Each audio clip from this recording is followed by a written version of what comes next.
Hey, what's going on, guys? I am Bullwinkle, and for those of you who don't know, I like to play games, all the games. But today, I'm playing Hellblade 2, because we've been waiting for it forever. And in this video, I'm going to be showing you how to find all of the collectibles. All of them.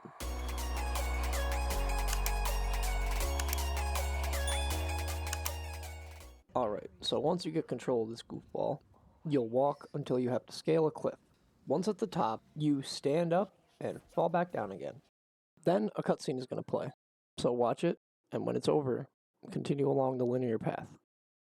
Eventually, you will come across a broken down structure with a shredded flag blowing in the wind. You gotta walk through it, and you'll spot 2 bodies. Use these as landmarks for the first one if you want. You shouldn't really have to though, because once you look up from the bodies, you'll see your first statue thingy. That's the only collectible in Chapter 1, so let's skip right to Chapter 2. This game doesn't really let you know when you've reached a new chapter, so you'll know you're at Chapter 2 when you start walking with the slaver guy. Almost immediately after you start walking together, you're gonna see a little grouping of hay shithouses, and right in the back there is the Lorestangir. After getting this one, you're gonna have to play for a while. And after obtaining the mirror and fighting some demons, you'll come across a barn that you have to crouch to enter. Don't mind him, he's just hanging around, get it? Once out of the barn, take a hard left, you'll see a walkway surrounded by very sharp spikes. You'll also see some debris that you can crouch under, and right on the other side is the other lore totem. Whoa, cowboy, don't cross that bridge yet. Your next collectible is right up ahead. As you're walking from the last totem, you're going to see a torch. Head towards the torch, and you'll see a peculiar looking rock face on the ground. Zoom into it and go acquire the first lore tree.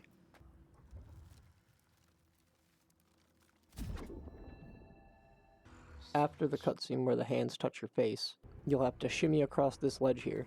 Once you're across the ledge, drop down, continue the path, and stick left until you see a ladder. Climb the ladder. Once up top, hop the wall, and get your next totem. After another big demon fight, you gotta save this guy, and then it'll be daytime. Once you're in control, drop down the nearest ledge.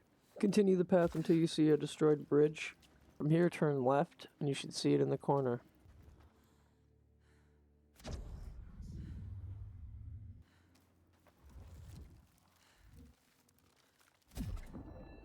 After you've gotten the tree, keep following this dude. To make sure you don't miss this next one, listen to what this guy is saying. He's gonna say something like, I can give you money, but not freedom. I can offer you refuge for a time, but not safety. Yeah, that.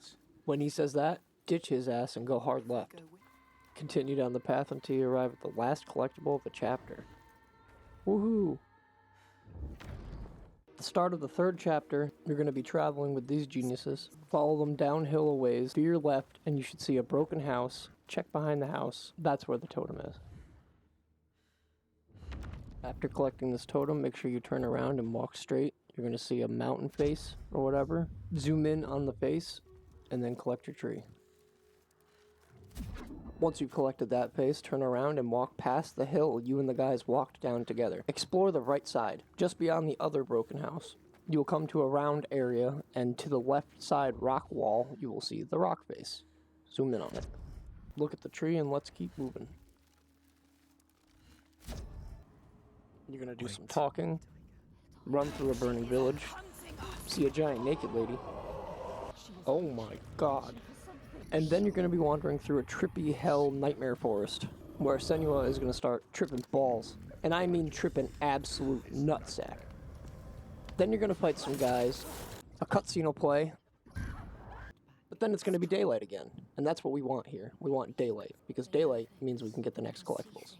So finally, when you can move again, the game initially wants you to go downhill. You are going to go as far uphill to the tippy top as you can.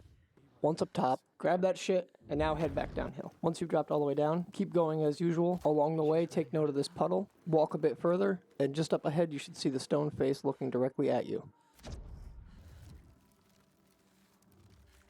Later, you're going to do a weird little puzzle where you have to put 2 stone balls on 2 pedestals or something like that. And once you do, continue the path, but stick right. Hang right until you see the face. Then get your tree. From that tree, keep going up, then turn left, squeeze through the gap and grab the next lore totem. Pretty soon after that, you're going to come to another puzzle where you have to input 3 balls into 3 stone pedestals. Once you finish the puzzle, and after reality shifts back to normal, on the main path, you're going to drop down 2 ledges. After the second ledge, turn right, and then climb up 2 more ledges. And on your right will be the last face of the chapter.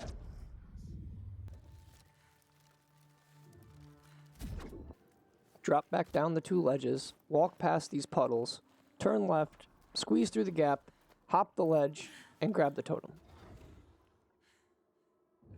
From the current totem, drop back down, walk past the pools of water towards the plume of smoke on the right. You'll see a little cave, duck under the cave, hop this shit, and grab the totem pole. Now continue through the cave on the main story path, and then you're going to have to do another 3-ball puzzle. But upon getting the 3rd stone ball, you're going to look directly behind you, and it'll be hanging upside down. Good job. Chapter 4 begins when you enter the cave after grabbing the torch off the rock wall. Going forward, you're going to shimmy through this, drop down this, duck into this crevice, walk forward, and look left, and you should see it. Continuing through the cave, you're going to drop down a few ledges. After one of the ledges, you're going to drop into a small puddle. Then immediately go right around this corner, up the next ledge, and on to the next totem. Next, you'll light the first blue flame. But as soon as you lay eyes on the second blue flame, drop down, go right here, extinguish the second blue flame, turn around and grab the face. Note, you can only get this face if you put the fire out first. Now you have to keep playing for a while until you drop down into a flooded section. Immediately turn around, walk about 5 feet and zoom in on the face. While continuing with the story, you're going to have to interact with 2 more blue fires.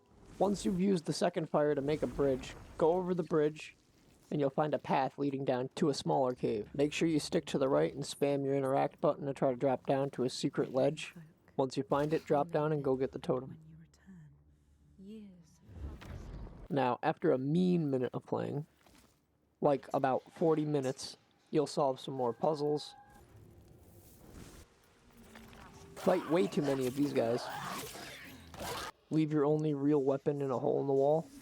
Sacrifices must have meaning. Yeah, whatever. And while completely defenseless, you must travel in the light to avoid being eaten by these guys, instead of hanging out in the dark and dying like this. But by the time you have to shimmy to daylight, you'll be free of all these little creatures. Then you're going to be in a section of the cave that is much brighter than before. Simply look left and you'll see the face. Just out of reach there. Now from here, continue until you have to drop down. Keep following the path, but don't go left. Stay right. And right there is the last collectible of Chapter 4. Finally, Chapter 5 begins and you're walking with these guys again. Keep walking with them until the sun gets extremely bright and you see them literally disappear. And then keep going downhill. While keeping your attention to the right, you should spot the head. From that stone head, go up the hill, take a right, walk into this small cave with a waterfall in it. When you're facing the waterfall, turn right around and you'll see the totem out there on a ledge. After the next cutscene introduces this lady, you're going to follow her when you can freely move around. Keep following her until you reach these white rocks that you have to squeeze through, and then look right, and you'll see the stone face. After grabbing that tree, squeeze through the gap, climb the wall, drop down, and squeeze through another gap. Interact with 3 more ledges, and then from this main area, you can see the totem, but you can't reach it. So go back here, duck under here, and grab the totem. After more climbing and walking, and a little bit of fighting, you find yourself alone just in time to do a bunch of puzzles. When you finally complete the first puzzle and get the gate open, you're going to walk down the slope, keeping your attention to the right, and the rock head is right there.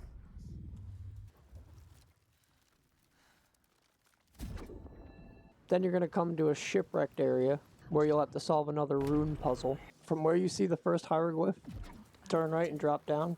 Walk around the ship, through the blue smoke, squeezing through the space, and then sticking right all the way to the next totem.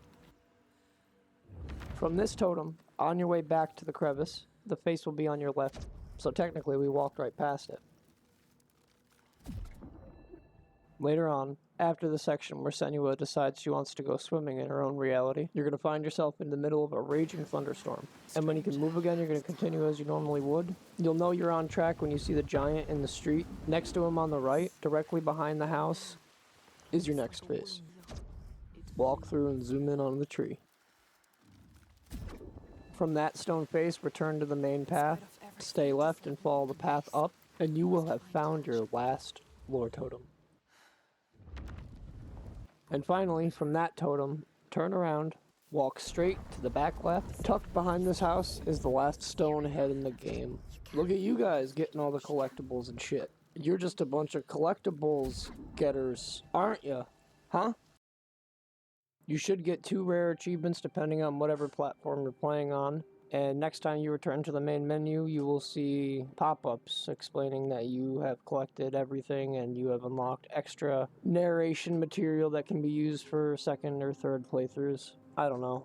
It's not that worth it. But you guys did it. That's good. They literally can't take that from you ever. Like, that's yours. Well, thanks for watching the video. I'm Bullwinkle. Later.